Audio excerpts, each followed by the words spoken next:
And learn the future, کہ آپ نے یہ جو ان لرن کرنا ہوتا ہے, پچھلی سیکھی ہوئی چیزیں ہیں وہ مشکل ہوتی ہیں, اور نئی چیزوں کو پھر سیکھنا اس کے اوپر سے. نئے اسکلس بڑے جو ہیں وہ ان ہوئے ہیں, ڈیمانڈ ان کی بہت بڑھ گئی ہے. بہت سارے ایسے لوگ جو کہ نہیں پیسہ کما سکتے تھے ان پینڈیمک کے دنوں میں, انہوں نے بھی نئے طریقے گھر بیٹھ کر یا گھر سے کام کر کے پیسے کمانے کے سیکھے. ان میں سے کون سے ایسے ہیں جو کہ آپ ریکمینڈ کرنا چاہیں گے, اگر خواتین ہمیں دیکھ رہی ہیں یا ینگ بچے ہیں وہ دیکھ رہے ہیں, تو کیا آپ بتائیں گے کہ کیا کیا جا سکتا ہے؟ میں ابھی چند دن پہلے ایک کالج میں گیا جہاں پر کچھ کلاسز تھوڑے سے بچے موجود تھے, کیونکہ پرمیشن نہیں ہے, لیکن کیونکہ وہ پریکٹیکل کالج ہے تو وہاں پر ان کا ادارہ کیک میکنگ اور کوکنگ اور کہہ لیجئے بیکنگ کی ایکٹیویٹیز کر رہا تھا. اور مجھے جب میں نے بچوں کے انٹرویو لینے شروع کیے, بالخصوص بیٹیوں کے, تو میری حیرت کی انتہا نہیں تھی کہ بے شمار بچیاں اپنا فیس بک پیج, اس پہ کیک بناتی ہیں اور اس کی تصویر لگاتی ہیں, آرڈر ملتا ہے وہ کیک بیچ دیتی ہیں, اور وہ اپنے ایک دن کی اچھی ارننگ کر لیتی ہیں. کچھ بچے منتھ کے ریونیو بتانے لگے تو وہ منتھ کے ریونیو بڑے اچھے تھے. آنے والا جو سال اور آنے والا وقت ہے وہ ای کامرس کا وقت ہے. اس ای کامرس کے دور میں آپ کو ڈیجیٹل سکلز کو سیکھنا چاہیے. آپ کو پروڈکٹ کون سا لانچ کرنا ہے, آپ کو پروڈکٹ کو ہنٹ کیسے کرنا ہے, آپ کو اس کو فوٹو شوٹ کر کے نریٹ کیسے کرنا ہے, آپ اس کے ساتھ ڈسکرپشن کیا ایڈ کرنی ہے, آپ کو اچھا پیج کیسے بنانا ہے, آپ کو ایک ایپ کیسے بنانی ہے بنوانی ہے, آپ کو ویب سائٹ کیسے بنانی ہے, یہ سب چیزیں آنی چاہیے. اگر آپ کے پاس کوئی چیز بنانے کا ہنر ہے, آپ اس کو بنا کے بیچ سکتے ہیں. آپ بنا نہیں سکتے, بیچنے کا ہنر ہے, بنی بنائی لے کے آپ بیچ سکتے ہیں. تو آنے والا سارا زمانہ وہ ای کامرس اور ڈیجیٹل کامرس اور سب کا سب ڈیجیٹل شاپ کا زمانہ ہے. اس کو ہم سب کو ضرور سیکھنا چاہیے. جی ٹھیک ہے. یہ سال طلباء اور والدین کے لیے بھی بہت ہی مشکل رہا. اسی وجہ سے کئی والدین نے تو بچوں کی ہوم سکولنگ بھی شروع کر دی ہے. کیا ہوم سکولنگ طلباء کے لیے مؤثر ہو سکتی ہے؟ کیا وہ ماحول مل سکتا ہے؟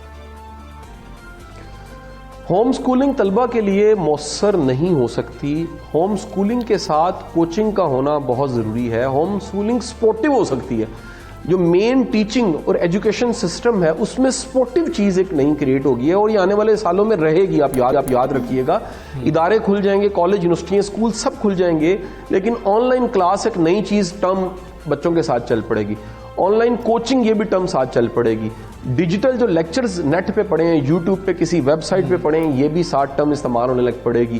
آج گوگل میٹ اور زوم کی بات ہو رہی ہے, اس کے بغیر بھی دنیا آگے نہیں چل سکے گی. سو آن لائن صرف کلاس یا ہوم سکولنگ یہ کافی نہیں ہے. اس کا رول سپورٹیو رول ہے. یعنی اگر ترجیحات میں بات کی تو ترجیح دوئم پہ آتے ہیں, ترجیح اول پہ اسکول کا, کالج کا, یونیورسٹی کا سبسٹیٹیوٹ نہیں ہو سکتے. بالکل صحیح. تو آپ کے خیال میں ایسے کون سے مواقع ہیں جنہیں طلبہ اور کاروباری افراد کو مس نہیں کرنا چاہیے؟ آپ جیسے ای کامرس کی بات کر رہے ہیں, تو اس کے علاوہ اور کون سی چیزیں جنہیں آپ پوائنٹ آؤٹ کرنا چاہیں گے؟ دیکھیں, جو کاروباری افراد ہیں انہیں اپنی ڈیجیٹل شاپس کی طرف جانا چاہیے. چند دن پہلے حفیظ سینٹر میں آگ لگ گئی, اربوں خربوں کا نقصان ہو گیا. ان اربوں خربوں کے مالکوں نے کیوں نہیں سوچا کہ ہماری ڈیجیٹل یا ای شاپس ہوتی؟ اگر ان کی ای شاپس ہوتی تو اتنا مال وہاں رکھنے کی ضرورت نہیں تھی, کسی ویئر ہاؤس میں رکھ لیتے اور اپنی ای شاپس کے ذریعے بھی وہ ارن کر سکتے تھے. ای شاپ میں اتنی زیادہ ہیومن ریسورس کی بھی ضرورت نہیں ہوتی. یاد رکھیں, جب دنیا میں انڈسٹری آئی تھی وہ انسان کا سبسٹیٹیوٹ تھی. اب ٹیکنالوجی اور آئی ٹی کے ذریعے, بڑے تھوڑے سے لوگوں کے ذریعے آپ بہت سا کام کر سکتے ہیں. رہ گئے اسٹوڈنٹس, تو اسٹوڈنٹ فری لانسنگ کی طرف ضرور آئیں. پاکستان نے پچھلے چند ماہ پہلے ایک منتھ ایسا تھا, جولائی کا منتھ تھا, جس میں فری لانسنگ سے 160 ملین روپیز کمایا. اب $160 ملین کمایا. $160 ملین ایک بہت بڑی مقدار ہے. اگر پاکستانی گورنمنٹ اور ہماری یوتھ یہ مل کے فیصلہ کر دیں کہ چند سالوں میں ہم نے 160 بلین تک جانا ہے, تو یہ ٹارگٹ بھی اچیویبل ہے. اور فری لانسنگ میں بہت سی کیپیسٹی ابھی موجود ہے, بہت سی گنجائش ہے. بچوں کو پڑھنے کے ساتھ فری لانسنگ سیکھنی چاہیے. جو لوگ جاب کر رہے ہیں اور وہ شفٹ کرنا چاہتے ہیں ان کو بھی آن لائن سیکھنا چاہیے. تو آن لائن میں بڑی زیادہ کیپیسٹی ابھی موجود ہے. بالکل ٹھیک. اکثر لوگ میری طرح کے اپنا ٹارگٹ تو سیٹ کر لیتے ہیں شاہ صاحب, لیکن راستے میں ہم بھٹک جاتے ہیں. جیسے آپ نے کہا کہ 15-20 دن ہوتے ہیں, 15-20 دنوں کے اندر ہی وہ سارے پلان درہم برہم اوپر نیچے ہو جاتے ہیں. تو ثابت قدم کیسے رہنا ہے؟ میں نے ایک ٹارگٹ سیٹ کر لیا, ثابت قدم کیسے رہوں کہ اس کو اچیو کر پاؤں؟ دیکھیں, ڈٹرمینیشن ثابت قدم رہنے کے لیے 3 چیزیں. ایک تو خواب بڑے واضح ہونے چاہیے, ان خوابوں کو یاد رکھنا چاہیے, ان خوابوں کو دہرانا چاہیے. دوسری چیز جو بڑی امپورٹنٹ ہے, کنٹینیوس موٹیویشن ہونی چاہیے. آپ کو کوئی نہ کوئی ایسے سورس ہونے چاہیے جو شاباشی دیں، ایسے سورس ہونے چاہیے جو آپ کو بیک اپ کریں، ایسے سورس ہونے چاہیے جو آپ کو اچھا کہیں. اور تیسری چیز کمپنی ہے. آپ ایسے فرد کے ساتھ ضرور رہیں، ایسا شخص کو ساتھ ضرور ہونا چاہیے جو گرتے کو سنبھال لے. ایک کیل ہوتا ہے وہ پانی میں ڈوب جاتا ہے، وہی کیل اگر پھٹے میں، لکڑی کے پھٹے میں لگ جاتا ہے وہ ڈوبتا نہیں ہے اپنی کمپنی کی وجہ سے.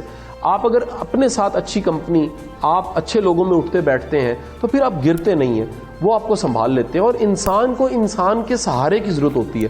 آپ کبھی بھی انسانی سہارے سے انکار نہیں کر سکتے، انسان کی امپورٹنس سے انکار نہیں کر سکتے. ٹھیک ہے قاسم علی شاہ صاحب، بہت شکریہ آپ کا. بہت مفید مشورے آپ نے دیے کہ ہمیں نئے سال کا آغاز کیسے کرنا چاہیے. تو ایک دوسرے کو سنبھالنے کی کوشش کریں، اگر ایک گر رہا ہے تو دوسرا جو ہے اس کو ضرور سنبھالے، اور یہ بہت زیادہ ضروری ہے. اور گولز بہت ہی کلیئر ہوں. مجھے پتہ ہے کہ بہت سارے لوگوں کے بہت سے گولز ہوں گے جیسے ہم ہمیشہ سے بناتے ہیں، لیکن ہم کبھی بھی اچیو نہیں کر سکے ہیں. کیسے اچیو کرنے ہیں وہ قاسم علی شاہ صاحب نے ہمیں بتایا. ٹائم فار بریک کے لیے رکیں گے.